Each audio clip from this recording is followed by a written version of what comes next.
Play 2017 Bad luck for Vettel. 219 ESPN's Jennie and Kevin Eason reflect on Sebastian Vettel's season and the mishaps he's encountered along the way. 219 Sebastian Vettel insists he is not worried about Ferrari's reliability-plagued Malaysian Grand Prix weekend, as he believes his team has the situation under control.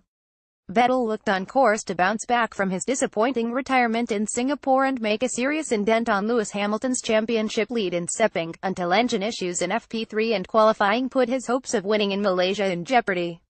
The Scuderia's hopes of pulling off a win on Sunday were all but ended when Kimi Raikkonen's SF70H suffered a similar turbo failure that affected Vettel's car in qualifying on his way to the grid, preventing him from contesting the race from second on the grid.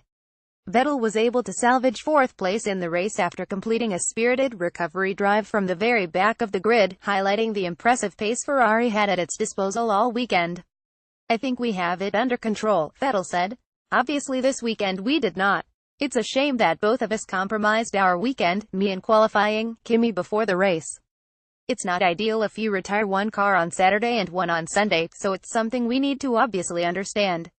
Mark Thompson Getty Image. As the Italian outfit's double dose of engine trouble in Malaysia prompted a furious reaction from company president Sergio Marchionne, who has made a number of organizational changes to the team's engine department, suggesting youth and inexperience were behind the failures.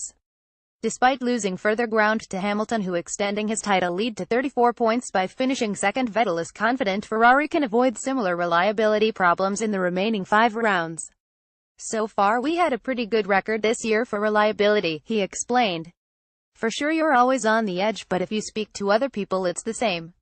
So I'm not too worried, to be honest, but we need to get on top of the problems that we have." Vettel faces an anxious wait to discover whether his gearbox suffered any damage in his bizarre collision with Williams' Lance Stroll after the checkered flag in Malaysia. A gearbox change ahead of this weekend's Japanese Grand Prix would incur a 5-place grid penalty. However, reports from Italy on Tuesday suggest the German escaped gearbox damage after early analysis was completed at Ferrari's Maranello factory.